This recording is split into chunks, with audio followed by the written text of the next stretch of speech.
what is up, you guys? So first off, let me say sorry about this video. It's not the best quality video. I mean, look at this lighting. But I'm doing it really late because I just got back from San Diego. And if you don't know, San Diego and LA are about 2 hours apart minus traffic. I mean, traffic, come on. But I just got back from San Diego from seeing this little number right here, The Hunchback of Notre Dame.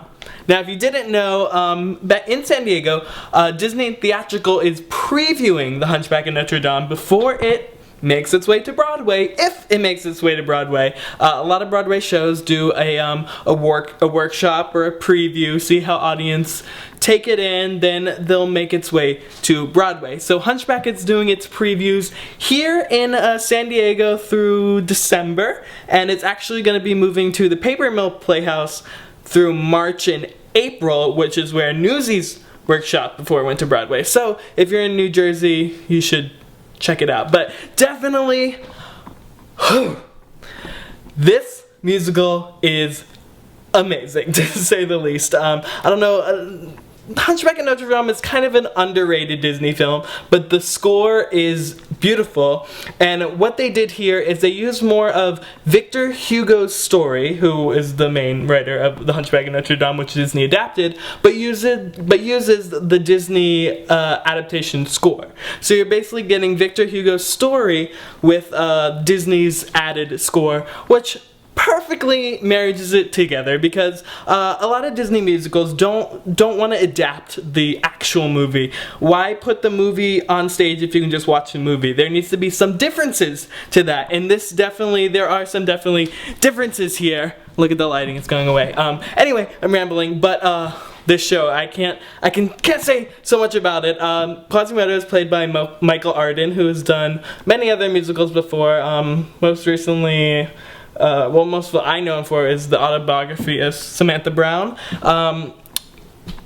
Frollo is played by Patrick Page, who's been in Beauty and the Beast. Beauty and the Beast, he played Lumiere. Lion King, he played Scar.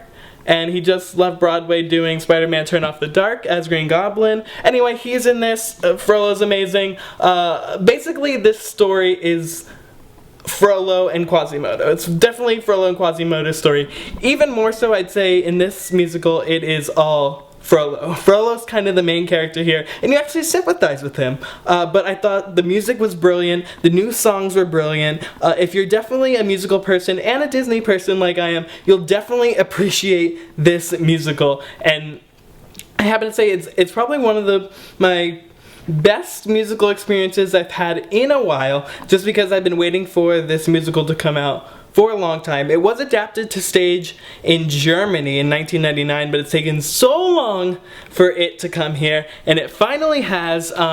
So if this doesn't make to Broadway, I'll be super surprised, because it definitely should. Anyway, I'm rambling on so much. I just wanted to give you guys my first impression right out of the theater. It's a great musical. I really hope it makes it to Broadway. I think it will. I'll definitely be making a trip out to New York if it makes it to Broadway. And a special thing before we left the theater, if you guys don't know, I do a podcast with one of my friends, Jeff. It's a Disney podcast. It's called Disney Coast to Coast, and we actually got to interview Patrick Page, who played Frollo, after the show, and you can listen to that interview. It's about 10 minutes long, and you can listen to our whole show there, get a little feel for it. It's YouTube, Disney Coast to Coast, or on iTunes. It is just an audio podcast, but you can listen to it there. Like I said, Patrick Page was in Beauty and the Beast as Lumiere, Scar in Lion King, and now he is making his way up to Frollo. So definitely check it out. Like I said, also, if you're in New Jersey, check that out when it comes in March and April.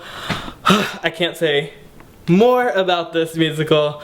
I can't wait to see. It's so good in previews. I can't wait to see what they do in New York on Broadway. But I'm just gonna have to wait like everyone else. Anyway, thank you guys for watching, and I will see you guys next week. Now, I think Lord of the Rings may be a better option for a land rather than Hunger Games, because teens killing each other as an inspiration for an area isn't the best.